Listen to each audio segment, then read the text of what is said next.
Gloire à Jésus, je nous salue ce matin.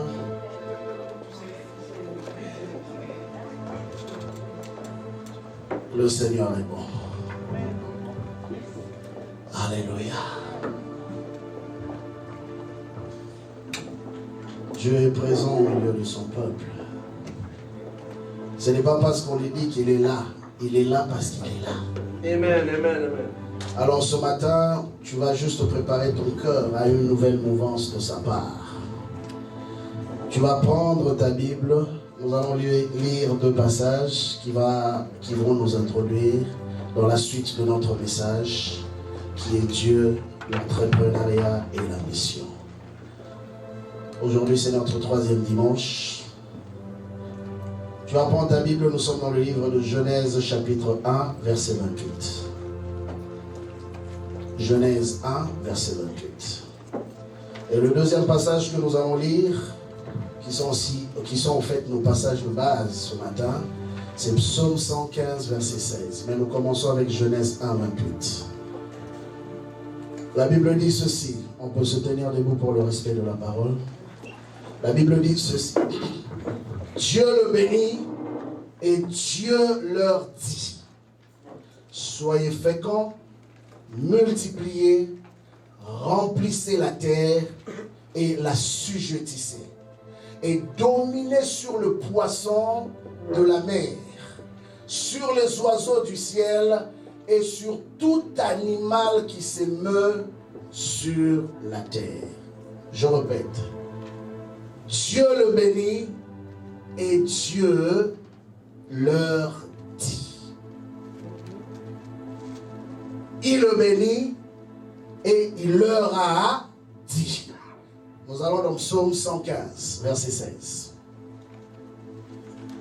Psaume 115, verset 16. La Bible dit ceci. Psaume 115, verset 16. Les cieux sont les cieux de l'Éternel, mais il a donné la terre au Fils de l'homme. Je répète encore. Les cieux sont les cieux de l'Éternel. C'est sa juridiction. Mais en ce concernant la terre, Dieu a décidé de donner cela pour héritage au Fils de l'homme. Seigneur, je prie pour ta parole ce matin. Parle-nous encore, instruis-nous pour la prochaine dimension. C'est ainsi que nous t'avons prié au nom de Jésus. Amen.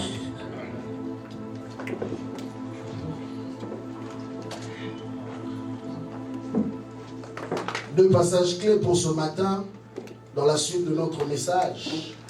Je ne veux pas revenir pour ceux qui n'ont pas eu l'occasion d'être là ou d'écouter le premier et le deuxième enseignement. Allez juste sur notre page Facebook, Église Temple de Dieu, ou vous allez sur ma propre page. Vous allez trouver ces enseignements que vous pourrez suivre pour savoir qu'est-ce que nous avons eu à parler depuis il y a de cela 3 semaines. Alors ce matin, nous avons cette partie de l'histoire qui a un lien direct avec la création de l'homme. Quand Dieu a eu à faire les choses, Dieu est une personne très structurée dans son fonctionnement. Et tout ce que Dieu fait a une raison d'être. L'homme a sa raison d'être. Sinon, Dieu ne l'aurait pas créé. Il y a un discours que certaines personnes disent pour simplement signifier que eux, ils n'ont pas une raison d'être sur la terre. Ils sont venus pour accompagner les autres. Mais j'aimerais te rappeler ce matin que personne n'est venu accompagner qui que ce soit. Je dis bien, personne n'est venu accompagner qui que ce soit. Tout le monde a un rôle à jouer. Tout le monde a une mission à accomplir. Voilà pourquoi au début de toute chose, avant que l'homme ne commence ce pourquoi il a été créé, la Bible dit que Dieu a commencé par le bénir. Vous vous rappellerez quand nous parlons de l'Église. La fois passée, nous avons dit dans Éphésiens chapitre 1, verset 3, la Bible dit que Dieu nous a bénis de toutes sortes de bénédictions dans le lieu céleste. Pourquoi Dieu commence par la bénédiction? Et ça, c'est très important de pouvoir comprendre cela. Bien-aimé, tu n'es pas simplement béni parce que quelqu'un t'a fait du bien. Tu es béni parce que Dieu a décidé de te bénir. Voilà pourquoi tous les jours, le matin, quand tu dois te réveiller, ou quand tu te réveilles, proclame sur toi-même, je suis un homme ou une femme béni.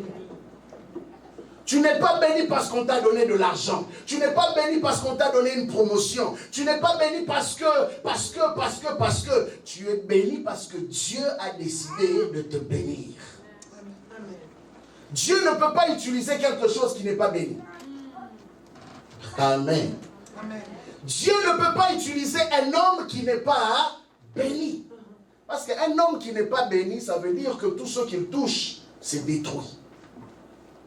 Or, nous voyons ici que quand Dieu a créé l'homme pour la mission, Dieu a commencé par bénir d'abord cet homme. C'est-à-dire quoi? Quand nous parlons de la bénédiction, nous voyons ici que Dieu a prononcé des paroles sur l'homme qu'il avait créé.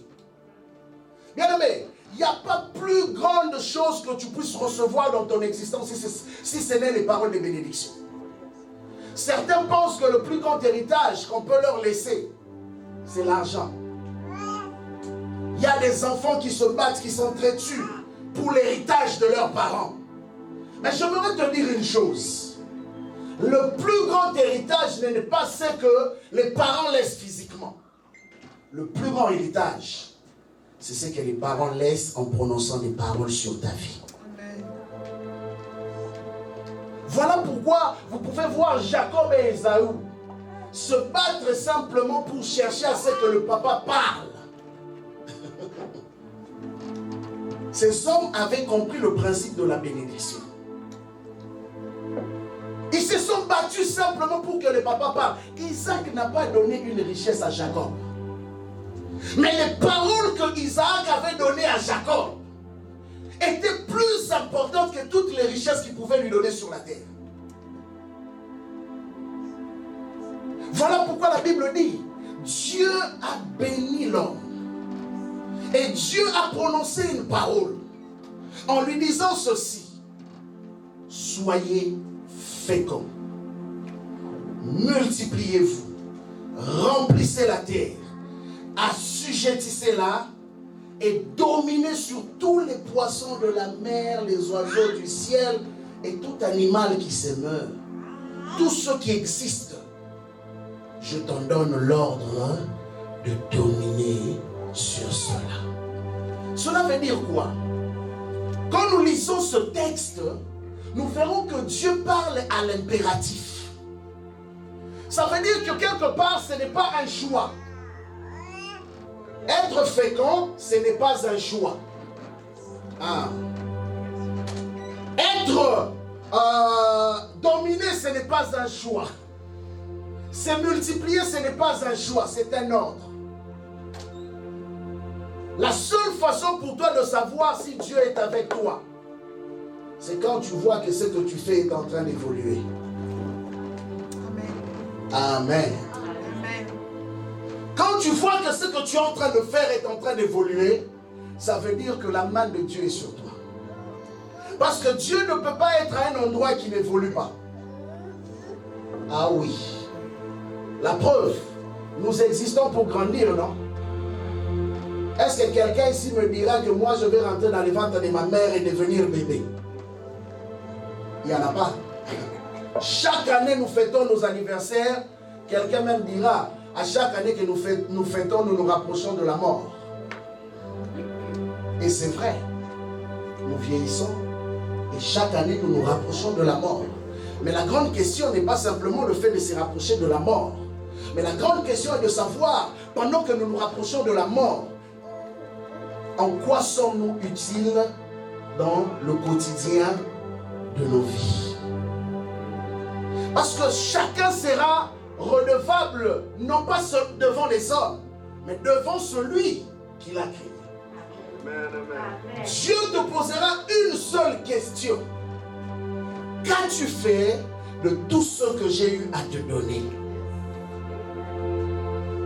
Certains diront, je n'ai pas été capable parce qu'il y avait trop de combats dans ma vie.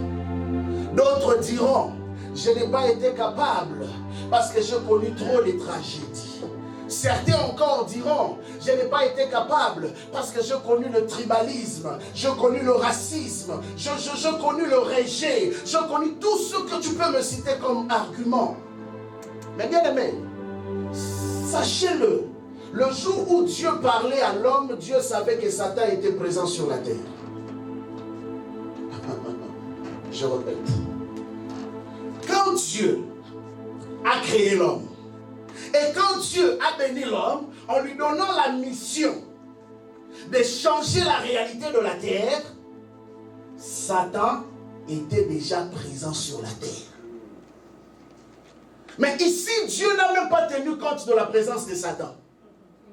Dieu n'a pas dit à l'homme, puisque Satan est là, tu connaîtras des combats et tu risques d'échouer. Il n'y avait pas d'option. Et j'aimerais te dire ce matin, avec Dieu, il n'y a pas de deuxième option. Avec Dieu, soit tu réussis, et soit tu réussis. C'est la seule option. C'est la seule option. Il n'y en a pas deux. Personne ne me dira que j'étais avec Dieu, j'ai marché avec Dieu, et j'ai fini par échouer dans la vie. Bien, mais si tu échoues, pose-toi la bonne question. Est-ce que Dieu était encore avec toi? Parce que tout celui qui a marché avec Dieu dans les Écritures, personne n'a eu à échouer.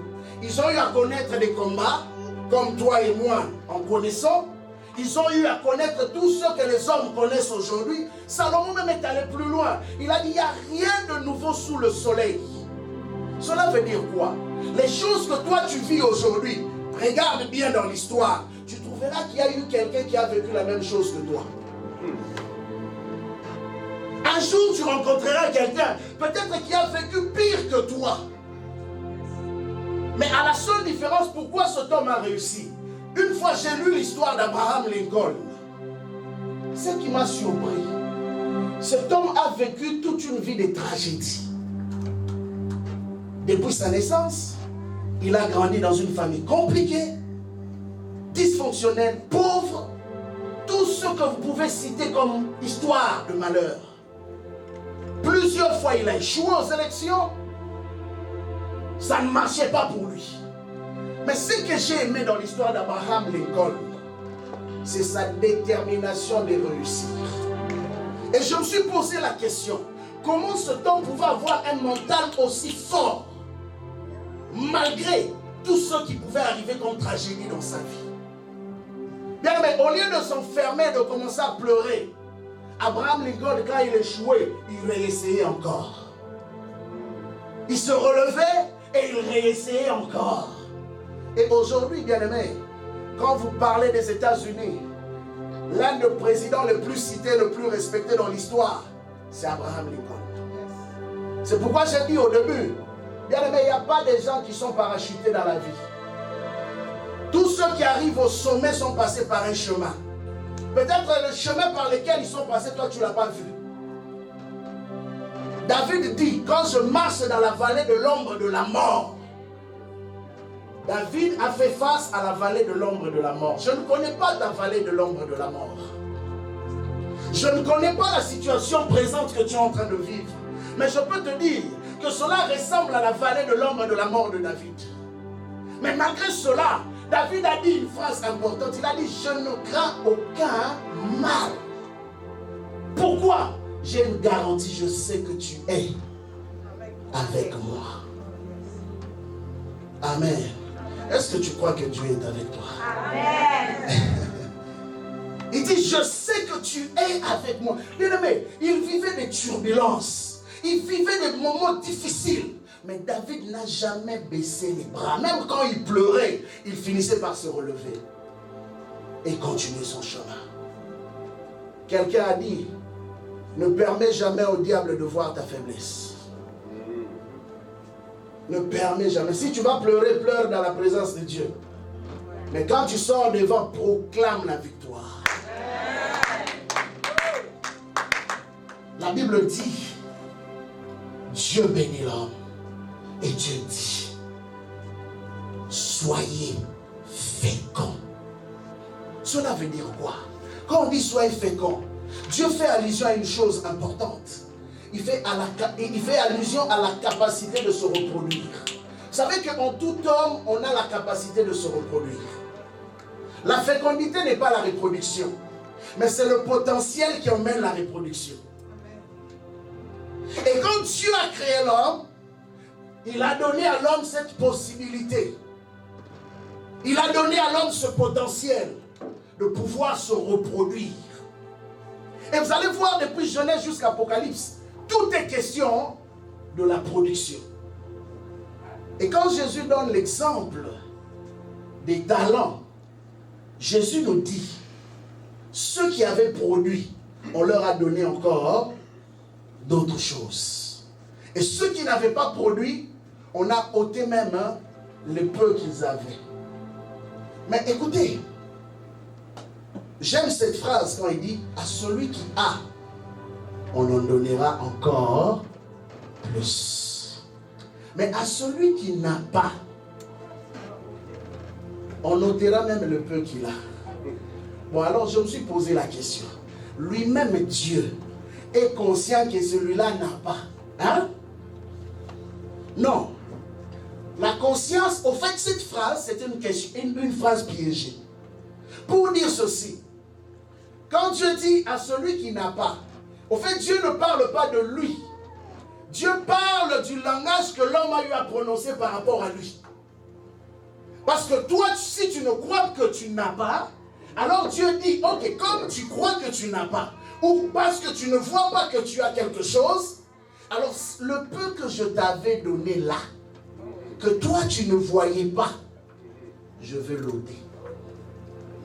Pour que tu ne restes avec absolument rien. Tout le monde n'atteint pas le même sommet. Mais tout le monde est appelé à atteindre un sommet selon ses capacités. La Bible dit, soyez féconds. La deuxième des choses, il dit, multipliez-vous. Multipliez-vous. Soyez féconds d'abord, le potentiel pour se reproduire. Et la deuxième des choses, multiplier. Cela parle de l'accroissement. C'est-à-dire que s'il y a quelque chose qui doit réveiller ta vie, ta personne chaque matin, c'est l'objectif de pouvoir accroître ce que tu as. Qu'est-ce que tu as entre tes mains? Qu'est-ce que Dieu t'a donné? Qu'est-ce que tu crois avoir?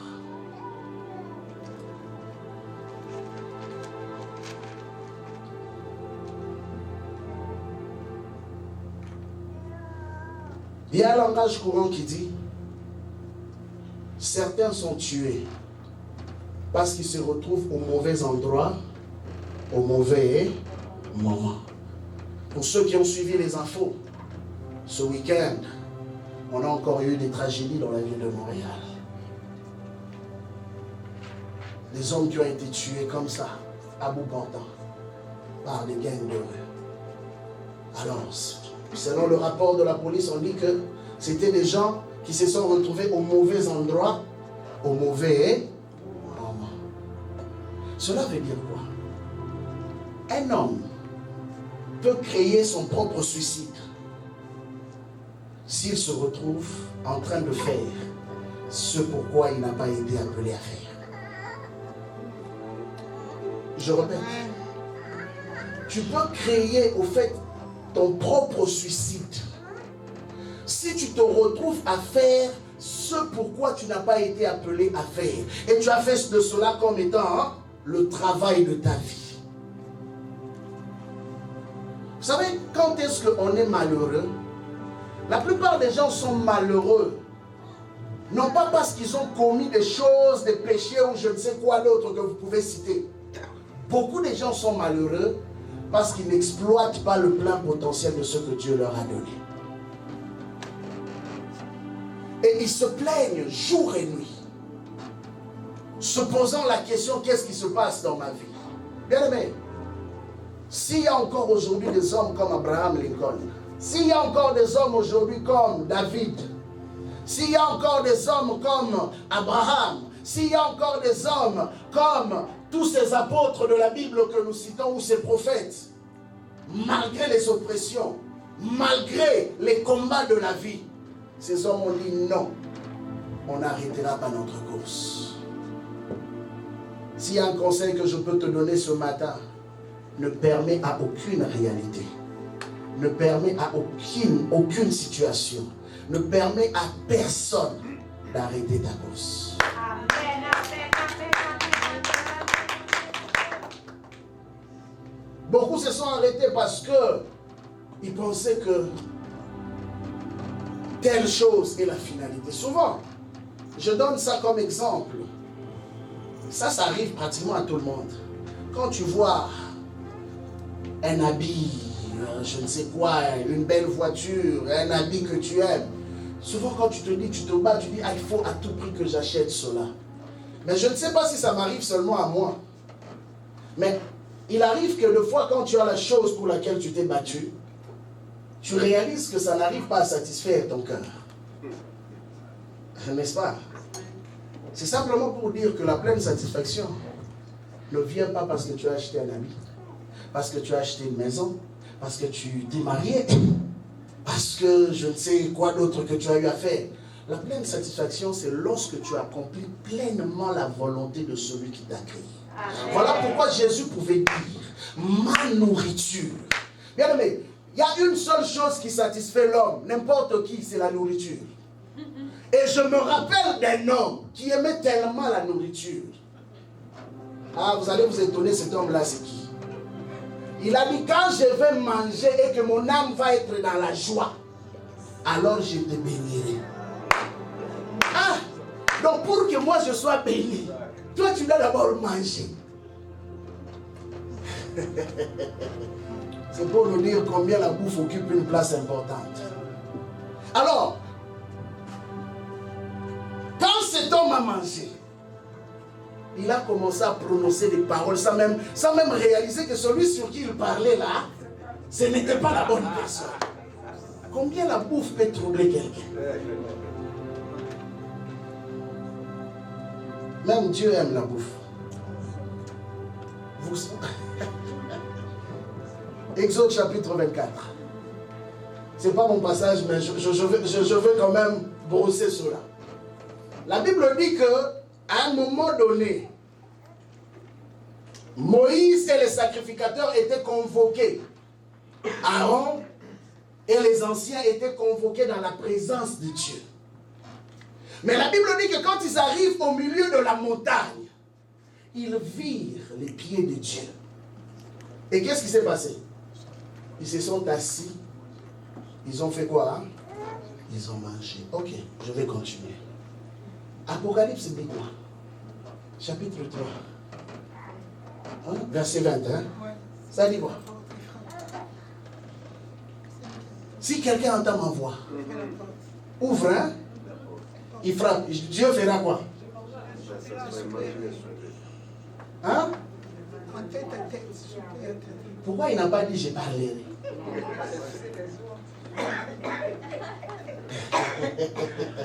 Ah, ça c'est des mystères. Il n'a pas dit je parlerai, il a dit je vais manger avec lui. Donc quand on mange, il y a des choses qui sortent. Oh. Vous n'avez jamais compris la force de l'agapé. Hein? Pourquoi Dieu insiste que nous puissions avoir des agapés à l'église? Parce qu'il y a un mystère qui est relâché quand on communie ensemble. Et la première personne qui aime ce temps-là, où on mange et on parle, c'est Dieu. Ok, je continue. Troisième de chose, il dit, remplissez. Remplissez. Cela fait allusion à ne pas laisser un seul vide. Je dis, à ne pas laisser un seul vide. C'est-à-dire occuper tous les domaines de la vie. L'autre fois, je nous ai expliqué ici. Qu'est-ce qui fait que ceux du monde arrivent à avoir de l'avantage sur ceux de la lumière? C'est parce qu'eux, ils ont compris que nous sommes sur la terre pour une mission. Bien aimé, j'ai vu des personnes travailler 3 jobs. Je dis bien 3 jobs. Simplement parce qu'ils avaient des objectifs. J'ai connu quelqu'un en Caroline du Nord. Il dormait même dans sa voiture. Dans son appartement, c'était juste pour avoir l'adresse. Il dormait dans sa voiture, mais il avait un objectif. Il faisait 3 jobs. Mais écoutez, quand tu sais que la vie dans laquelle tu es a des exigences et a des domaines qui demandent assez que les justes les occupent. Proverbe nous enseigne pour dire ceci. Lorsqu'il y a plus de justes à la tête d'une nation, le peuple vit en paix. Mais mettez maintenant le contraire. Quand il y a plus de méchants à la tête d'une nation, la suite c'est quoi? Le peuple souffre.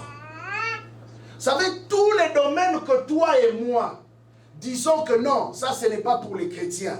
Ça, tous ceux qui vont là-bas se perdent. Tous ceux qui vont là-bas deviennent des occultistes et tout le reste. Ces domaines-là, quand nous le donnons aux païens, ne nous étonnons pas que demain, ce sont les païens qui nous dictent leurs règles. Je dis encore, ne sois pas étonné. Vous savez, beaucoup de chrétiens n'ont pas été préparés à la grandeur. C'est pourquoi on s'est retrouvé que la plupart des chrétiens, quand ils ont des postes élevés, ils perdent Dieu dans leur chemin. Pourquoi ils perdent Dieu? Parce qu'on ne l'a pas préparé. On ne lui a pas dit que demain tu peux devenir une grande personnalité. On ne lui a pas dit que demain tu peux occuper un grand poste. Et le fait de ne pas croire à cela, le jour où il devient cette personne, il pense que la responsabilité est une excuse pour ne plus servir Dieu adéquatement. Bien aimé, allez dans un pays comme le Nigeria. Vous serez surpris de voir des grands hommes qui occupent des places stratégiques de la société, qui sont des multimillionnaires en argent, mais qui balaient les églises, qui nettoient les toilettes, qui font tout dans l'église du Seigneur. Parce qu'ils ont compris que la source de leur bénédiction, c'est Dieu. L'argent ne peut pas te changer. Si l'argent commence à te changer, ça veut dire que tu n'avais pas été préparé pour l'argent. Le seul verset qui t'interdit, c'est le verset où Paul dit l'amour de l'argent. On n'a pas dit que l'argent est un problème. On a dit l'amour de l'argent est un problème. L'amour de l'argent, c'est ce que la Bible appelle l'avarice. Mais l'argent n'est pas un problème. Parce que la même Bible nous enseigne pour nous dire que l'or et l'argent appartiennent à l'Éternel. Bien aimé, dis-moi, toi qui ne veux pas entendre parler de ces choses, par exemple, parce qu'il y a beaucoup de chrétiens qui ont un problème avec ça. Et je me pose la question, d'où est-ce qu'on a tiré notre philosophie d'avoir un problème avec l'argent?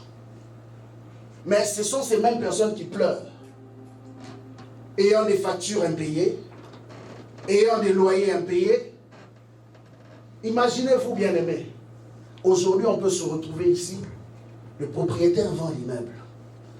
Bon, on a déjà connu cette expérience, là où on était avant. L'homme a décidé de vendre l'immeuble. Alors il y avait une église qui s'appelait Temple des Dieux, qui louait dans cet immeuble-là. Et puisque le propriétaire avait vendu l'immeuble, Le nouveau propriétaire avait décidé de transformer l'immeuble en condo. Et qu'est-ce qu'il a dit? Il a dit, vous tous les locataires sortez. Toi, tu vas lui dire quoi? Que moi, je parle la langue? Tu vas lui dire quoi? Que moi, je suis enfant de Dieu? On nous a tous mis dehors. On s'est retrouvés pendant près de 2 mois en train d'errer dans les salles communautaires. Tout ça pourquoi? Parce qu'il y avait un homme qui dictait ses règles.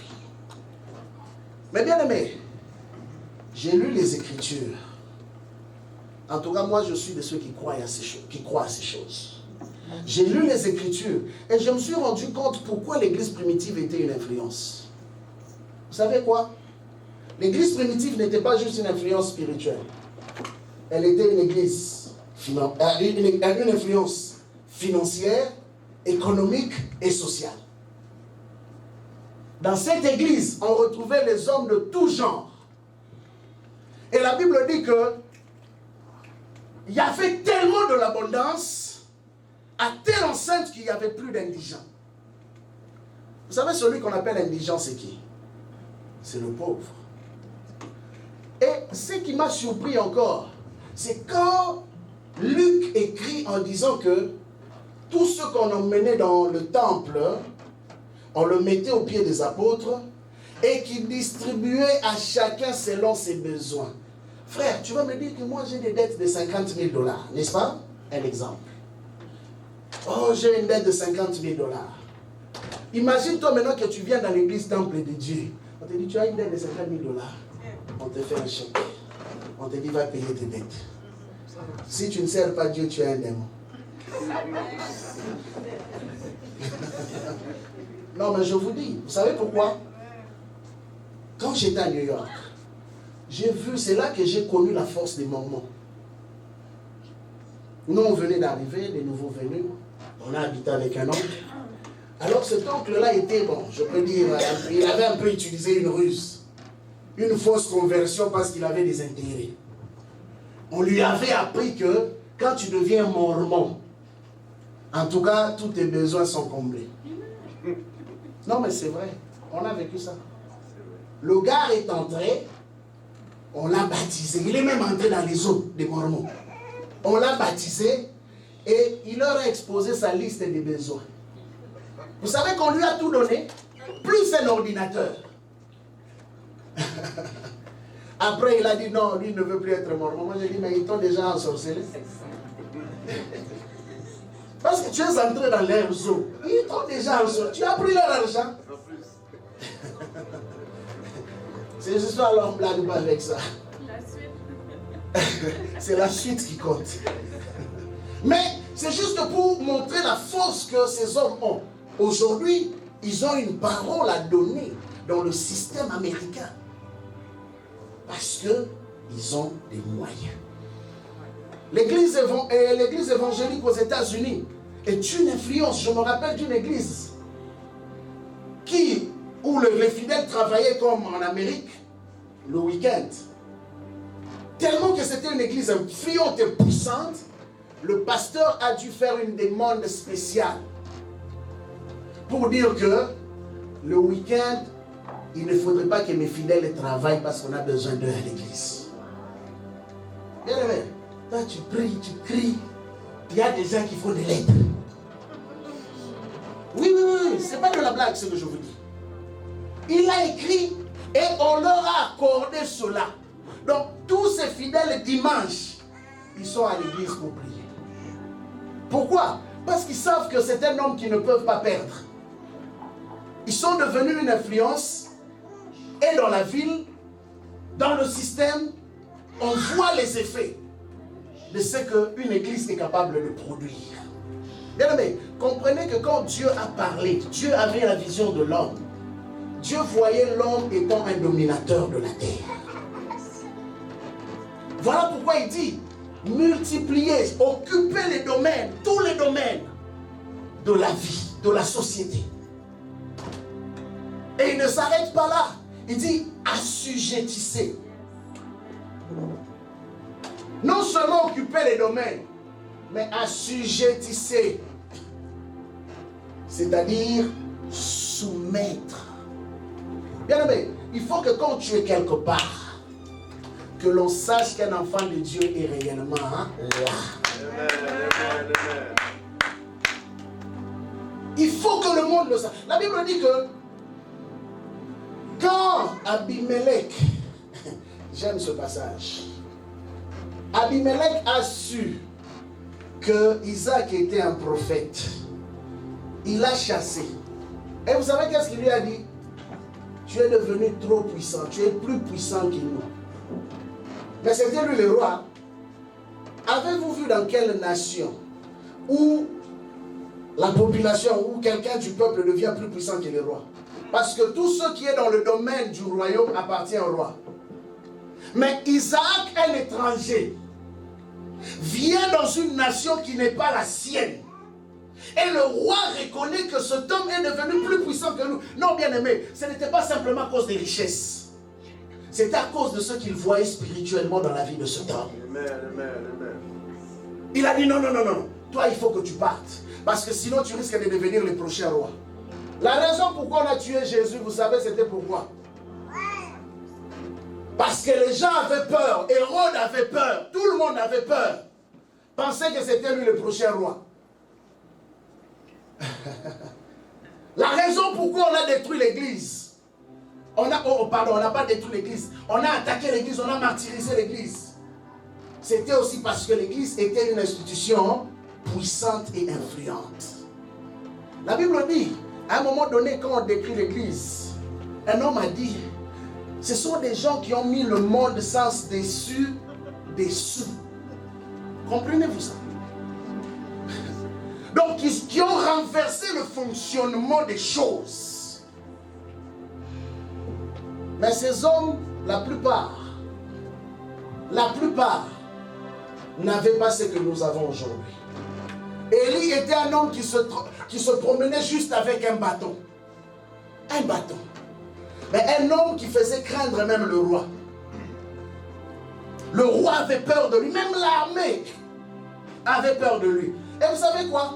Élie connaissait tellement sa relation avec Dieu qu'une seule parole de sa bouche suffisait pour emmener le feu à consumer toute une armée.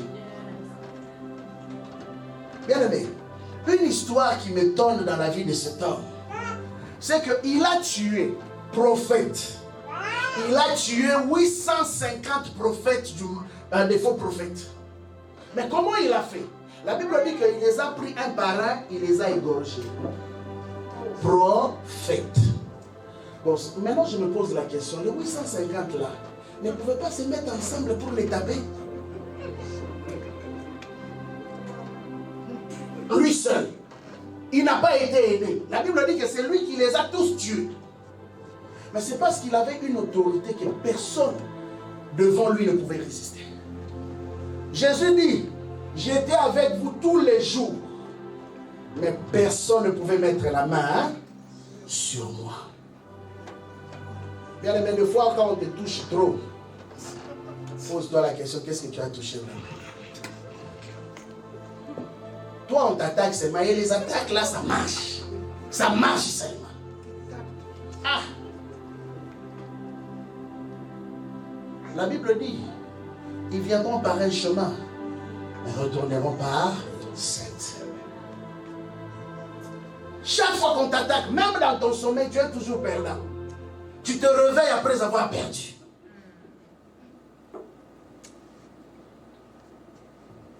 Assujettissez-la. Bien aimé, tu dois dominer même dans ton sommeil, même dans tes rêves. Tu dois toujours te voir haut. Même dans tes rêves. C'est là qui démontre l'état spirituel de ta personne. Assujettissez-la. Bien aimé, il ne faut pas que là où tu vas, les hommes de ce monde soient capables de te manquer du respect n'importe comment. Je ne parle pas dans le sens de l'orgueil, où il y a des gens qui veulent se battre avec tout le monde. Non. Mais je parle dans le sens d'une autorité spirituelle que tu dégages, qui fait en sorte que partout où tu passes, les gens n'ont pas que le choix de se plier. La Bible dit dans le livre d'Ésaïe, les rois te verront, ils se leveront, et les princes se prosterneront. Pourquoi? Parce que je suis avec toi. C'est ça la différence entre quelqu'un qui marche avec Dieu et celui qui ne marche pas avec Dieu. Bien aimé, même quand quelque chose te résiste, va auprès de la source. Quand tu vas auprès de la source, tu verras que Dieu sera capable de te donner la formule du changement. Jacob avait les paroles de son père, les belles paroles de bénédiction, mais il a vu que la nature de la bénédiction physique lui résistait. Et pendant des années, et vous savez pourquoi Jacob n'a pas été capable de changer ça de sitôt? C'est parce que Jacob était distrait par son amour de Rachel. Bien aimé, deux fois quelqu'un peut souffrir longtemps simplement parce que le focus est ailleurs. Son amour de Rachel avait tellement aveuglé. Il voulait tellement voir Rachel qu'il avait oublié qu'à Bethel, Dieu lui avait rencontré. Il avait oublié qu'à Bethel, Dieu lui avait parlé. Bien aimé, certains souffrent longtemps parce que simplement, ils ne se rappellent même plus des paroles que Dieu leur a adressées. Voilà pourquoi la Bible dit dans le livre d'Habakkuk que ce livre de la loi ne s'éloigne point. Hein? Non. Parce qu'il écrit la prophétie. Écrit la prophétie. Qu'on la lise couramment. C'est ce que la Bible nous dit. Parce que ce qui a été fixé va s'accomplir. Ce qui a fait la différence des héros de la foi, de certains hommes, c'est parce que les héros de la foi se sont appuyés sur les paroles des révélations que Dieu leur avait adressées. Ils ne se sont pas appuyés sur leur capacité physique. Ils ont regardé à Dieu. Et quand ça n'allait pas, ils retournaient vers Dieu et rappelaient à Dieu ses promesses. C'est ce qu'ils faisaient. Bien aimé, on ne peut pas tolérer, je dis on ne peut pas tolérer, de vivre une vie où les païens dominent sur les chrétiens. On ne peut pas. L'une des raisons pourquoi un homme comme Pierre était capable de faire trembler tout un système, c'était simplement parce qu'il avait reçu la puissance de Dieu, le Saint-Esprit. Il est devenu un témoin, et un témoin dérangeant. On ne peut pas. Bien aimé, ce n'est pas de l'humilité, c'est de l'ignorance. Je dis bien, ce n'est pas de l'humilité, c'est de l'ignorance. Parce que comment ce païen va reconnaître le Dieu que tu sers si c'est lui qui domine sur toi? Quand tu es devant lui, tu as peur même. Tu as peur de ton futur, tu as peur de ton lendemain. Des fois, j'écoute certains païens même, quand ils expriment leur discours, tu vois que cet homme n'a même pas le Saint-Esprit. Mais il a une assurance de sa réussite. Je te dis, waouh, il a compris que c'est là. Lui qui est païen est confiant qu'il va réussir. Toi qui es chrétien, toi qui es chrétienne, tu doutes de ta réussite. Il y a un problème. Toi, tu as un allié. L'allié le plus puissant, le partenaire le plus fiable. Le partenaire qui ne déçoit jamais. Quand il dit que je suis avec toi, il est réellement là avec toi.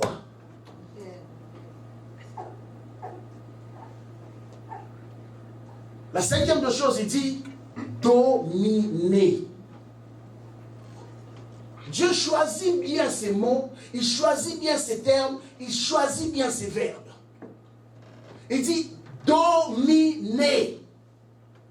La dernière chose, quand il dit dominer, cela veut simplement dire régner maintenant. Qui règne? Si ce n'est un roi, si ce n'est une reine. Est-ce que la reine Elisabeth a besoin de forcer pour que les gens la respectent? Entre vous et moi. Quand la reine sort, tout le monde respecte. Parce qu'on sait que c'est elle qui règne. Bien aimé, un homme qui règne, ça se voit. On le sent, on le vit. Parce que même tout autour de lui, il dégage cette gloire. Les Jésus, fils de Joseph, on pouvait passer sans tenir compte de lui. Mais les Jésus après le désert, c'était une autre personne.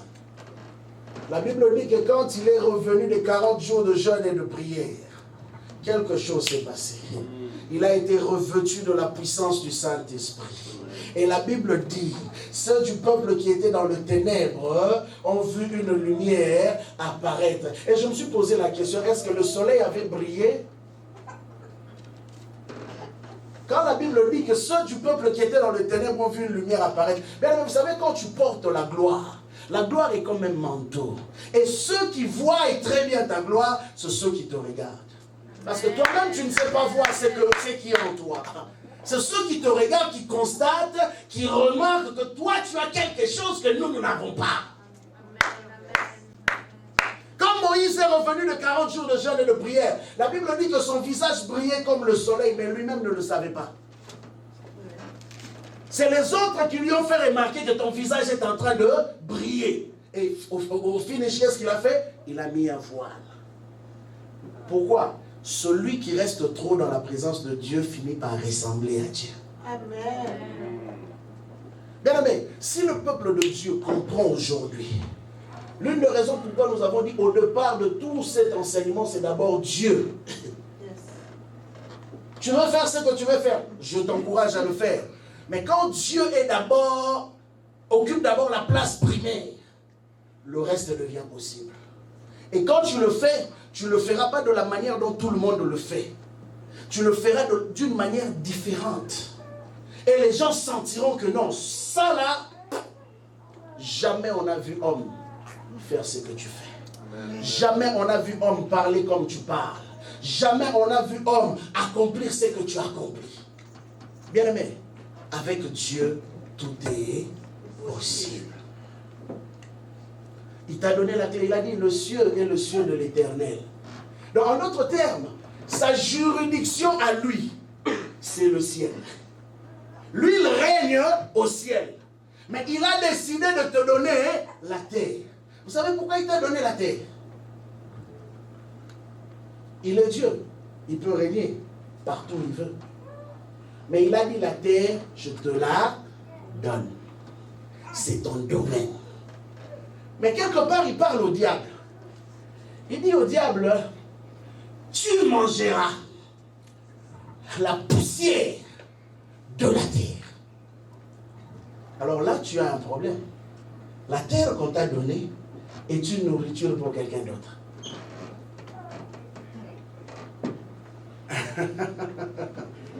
Vous comprenez la source du problème? La terre qui est à toi est une nourriture pour quelqu'un d'autre. Alors, est-ce que celui qui prend la terre comme nourriture te laissera dominer aussi facilement sur cette terre que lui il considère comme sa nourriture? Voilà pourquoi il est venu dans le livre de Matthieu chapitre 4, versets 8 à 9. Écoutez ce qu'il dit au maître. Il dit à Jésus ceci. Il dit, si tu te prosternes pour m'adorer. Il a bien choisi ces mots. Monsieur Benoît, est-ce que tu peux m'envoyer ce passage? Il dit, si tu te prosternes pour m'adorer. Le diable est conscient que l'adoration n'appartient qu'à Dieu et à Dieu seul. Personne n'a le droit d'être adoré. Voilà pourquoi vous qui avez l'habitude même de dire à vos enfants, ah j'adore cet enfant. Arrêtez de dire ça. Vous devenez des idolâtres sans le vouloir. On dit que c'est français, hein? Mais dans la langue, on commet beaucoup de bavures. Le diable le transporta. D'abord, quel diable? Il n'est pas pour lui. Il prend les maîtres. Il va les transporter. Le diable. Encore sur une montagne très élevée. Donc, ils ont fait tout un parcours. Lui montra tous les royaumes du monde et leur gloire. Pourquoi on sait concernant l'adoration le diable montre le monde et la gloire. Et il dit, elle lui dit, je te donnerai toutes ces choses si tu te prosternes et m'adores. Il y a une condition. La gloire de ce monde, de ce système, a été donnée à cette créature pour nourriture depuis la chute. Voilà la raison de notre combat de tous les jours. Et il sait une chose. Le seul moyen de te détourner des objectifs de Dieu, c'est de t'emmener à devenir adorateur de ces choses. Bien-aimé, peut-être tu te dis, non, moi je n'ai pas vu le diable. Il ne m'a pas transporté sur une haute montagne. Je ne peux pas l'adorer. Non, t'en fais pas. L'adoration a plusieurs formes. L'adoration, ce n'est pas simplement quand on se prosterne physiquement et on commence à parler. L'adoration, c'est quand une chose occupe plus de place dans nos cœurs que le Seigneur. C'est ça l'adoration. Et il dit, si tu commences à aimer le monde, et si tu commences à aimer la gloire des choses de ce monde, plus que moi, c'est que tu es un idolâtre. Et il dit, si tu le fais, Jésus, moi je te donne toutes ces choses. Heureusement que le Seigneur n'a pas fléchi. Il lui a rappelé, on ne peut adorer que Dieu et Dieu seul. Amen. Je veux t'encourager à être un bosseur, un travailleur. Mais, j'insiste sur un fait, au-delà de tout ce que tu feras, au-delà de comment Dieu te bénira, bien aimé, que ton cœur reste attaché à Dieu. Amen. Ne te détourne ni à gauche, ni à droite, parce que la gloire de ce monde est trompeuse. Au début, elle semble inoffensive.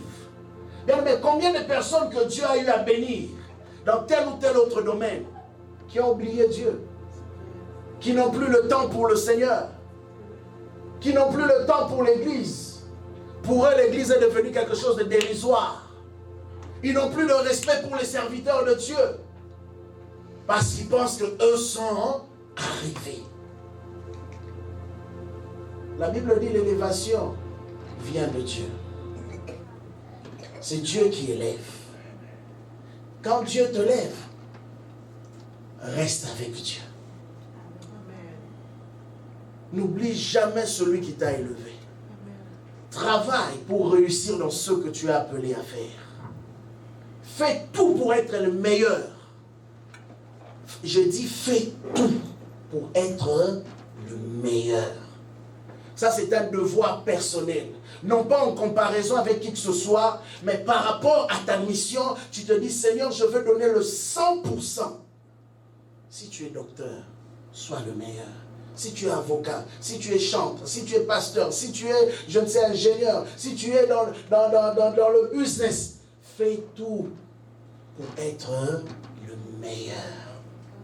Fais tout pour devenir une référence. Fais tout pour que les gens à travers toi glorifient le Seigneur. Amen. Fais tout. N'aime pas. Je vais te donner quelques principes que tu auras à travailler dans ta propre vie pour exceller. Le principe numéro 1. N'aime pas les à peu près. Ne te satisfais pas à ce qui ressemble à ce que tu voulais faire. Je dis, n'aime pas les à peu près.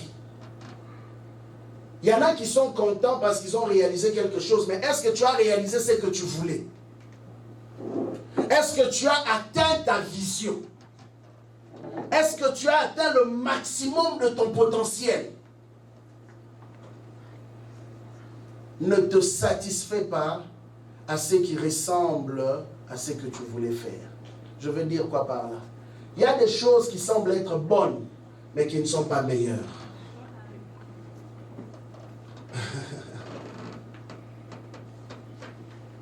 Elles sont bonnes. On peut fonctionner avec, n'est-ce pas, Josh? Tous les jours ici, on travaille la technologie, non? On pouvait se dire, bon, ce qu'on a, c'est bon. Mais on s'est dit, non, on peut faire encore mieux. On peut faire au-delà. Ne te satisfais pas dans ce qui semble être bon. Cherche le meilleur. Deuxième principe.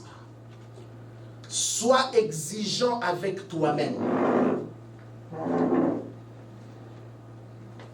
Sois exigeant avec toi-même. Bien-aimé, ne sois pas trop dur avec les autres si toi-même tu n'es pas capable de donner le meilleur dans ce que tu fais. Sois exigeant. Dans ta discipline personnelle, sois exigeant. Dans ton fonctionnement, sois exigeant.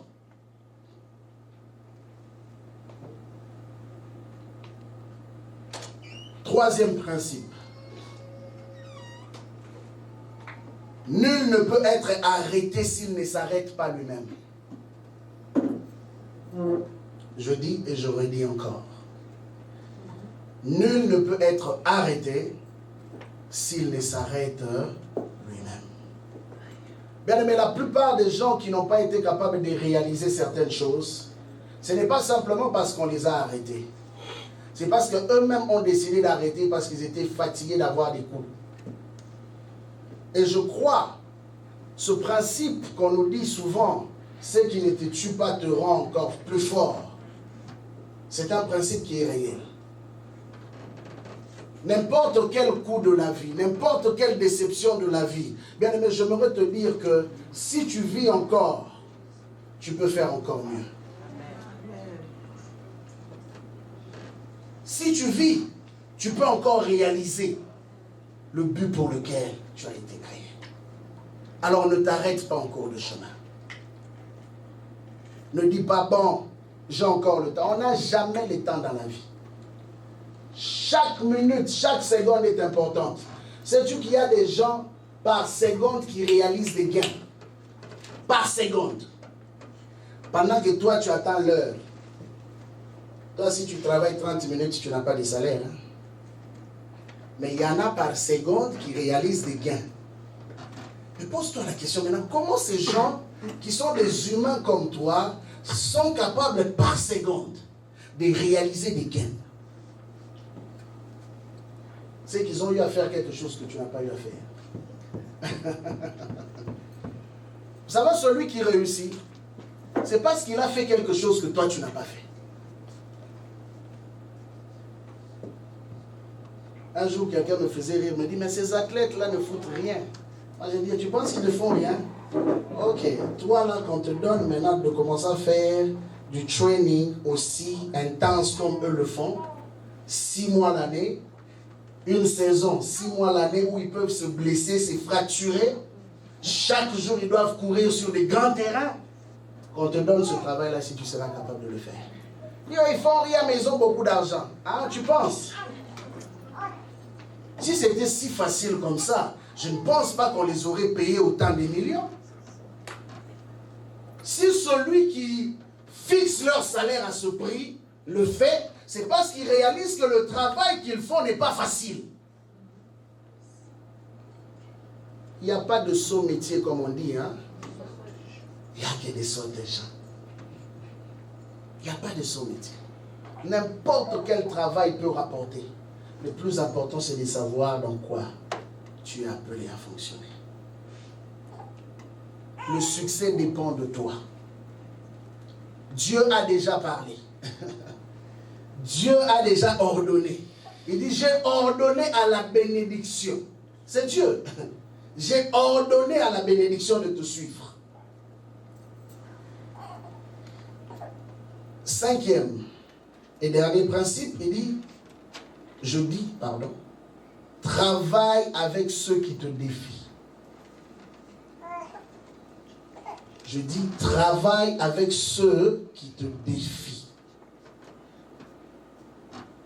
Si autour de toi, tu n'as personne qui te défie, bien aimé, tu ne donneras pas le maximum de toi. Ceux qui sont devenus meilleurs, c'est parce qu'ils se sont retrouvés en face des gens qui pouvaient les défier aussi. Bien aimé, si Moïse pouvait chercher encore profondément Dieu, C'est parce qu'il était en face d'un peuple rebelle. C'est dans la Bible. Hein? C'est cette rébellion qui a poussé Moïse à avoir des jeunes de 40 jours.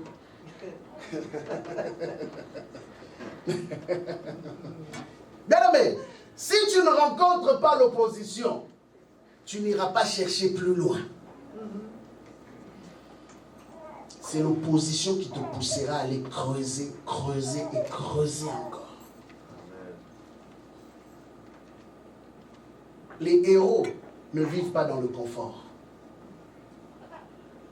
Leur tête tourne à chaque seconde où ils pensent « qu'est-ce que je peux faire ?» S'ils réalisent une chose, ils se disent « la prochaine étape c'est quoi ?» Tous les jours ici, toutes les années ici, au début quand ces histoires de téléphone ont commencé, ça prenait des années avant qu'on en fasse encore. Hein.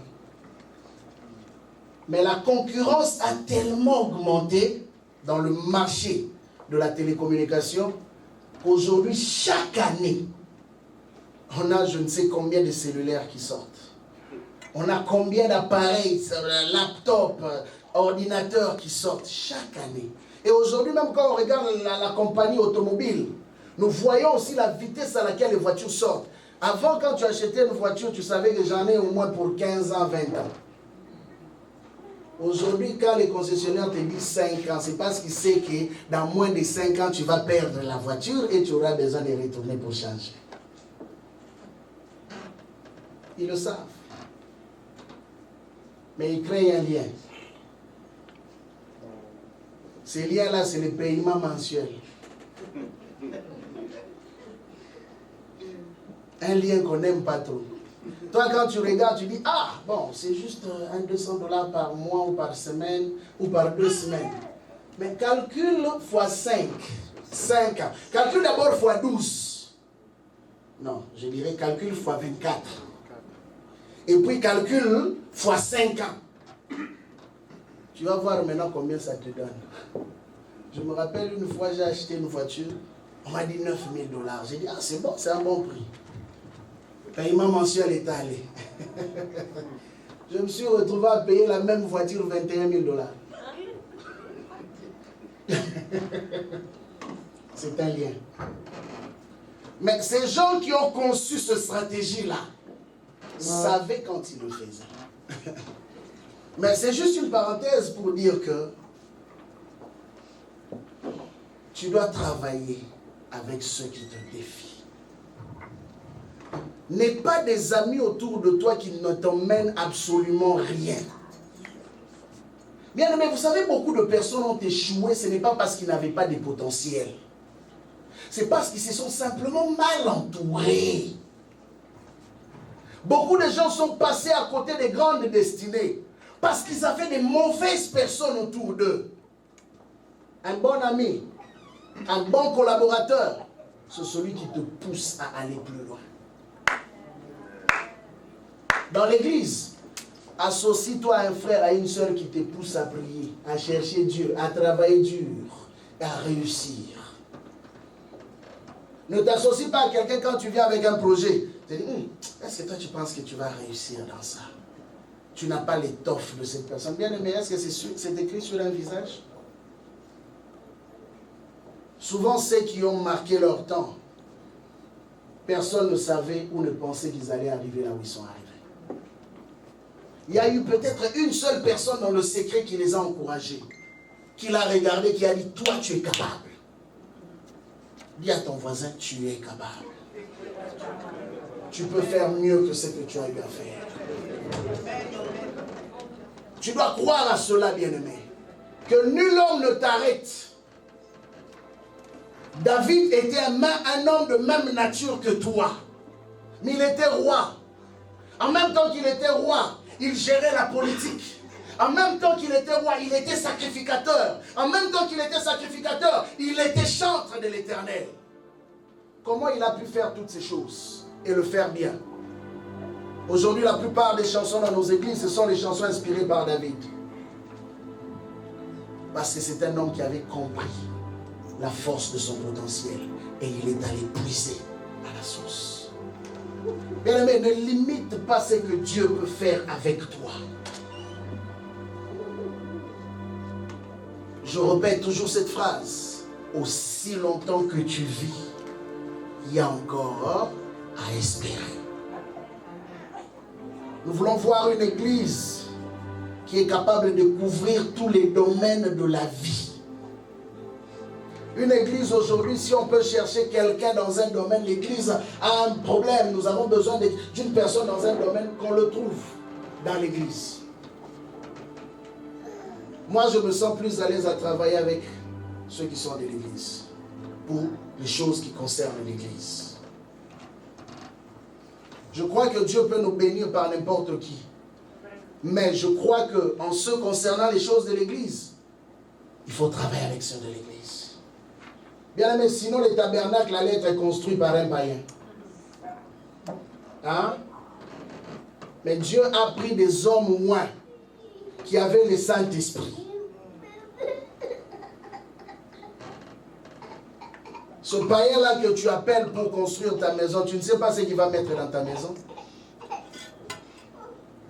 Je ne dis pas que c'est mauvais, mais je dis simplement, tu ne sais pas.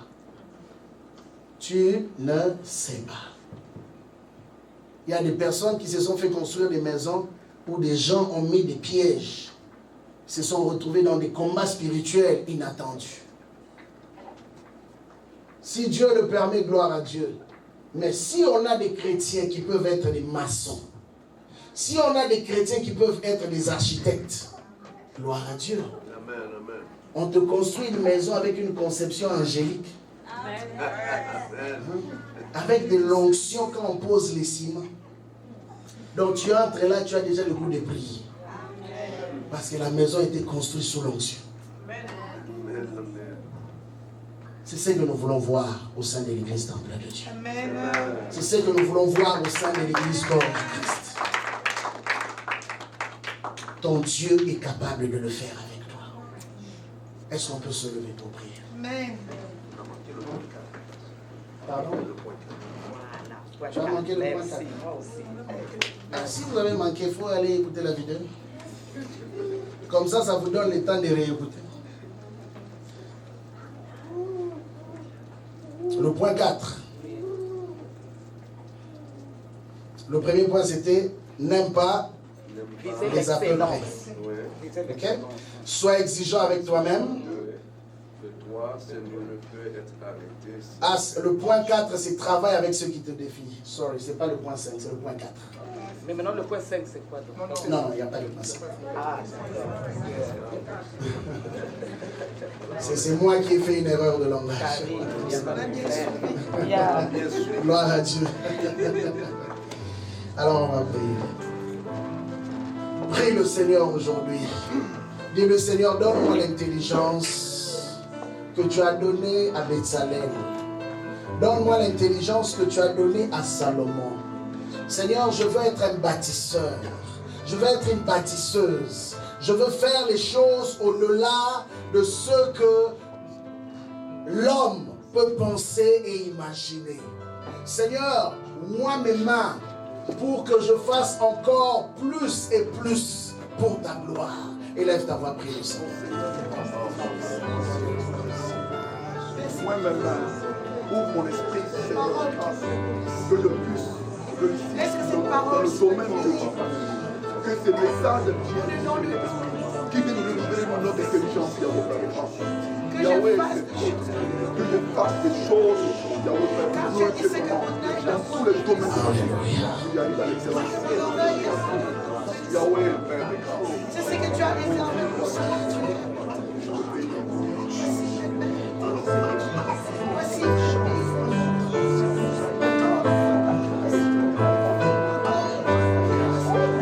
Seigneur, c'est toi qui prépares à la grandeur. Prépare ton église à la grandeur. Prépare ton peuple à l'excellence. Seigneur, que cela ne vienne pas comme une surprise, mais que ton peuple soit prêt à passer à une autre étape. Je prie, Seigneur, que l'onction de l'excellence s'attache à ton église. Je prie, Seigneur, que l'onction de l'élévation s'attache à ton Église. Que plus personne ne soit tiré vers le bas, mais que, Seigneur, nous puissions monter dans les hauteurs pour, Seigneur, atteindre les objectifs que tu as fixés pour nous. Révèle-toi encore dans la vie de ton peuple qui est déjà béni par toi. Merci Saint-Esprit, parce qu'à travers ta parole, tu visites encore le cœur de mon frère et de ma soeur. Là où il y avait le doute, je déclare que le doute puisse tomber. Là où il y avait la peur, Père, je prends autorité contre la peur aujourd'hui. Oui, Seigneur, là où il y avait un manque d'estime, Seigneur, je déclare aujourd'hui une guérison interne. Que ton peuple se lève comme un lion, Seigneur, pour affronter les réalités de la vie. Car la Bible dit, tu as donné, Seigneur, la terre au Fils de l'homme. Manifeste-toi encore dans la vie de chacun. Au nom puissant de Jésus, que nous t'avons ainsi prié dans toute grâce de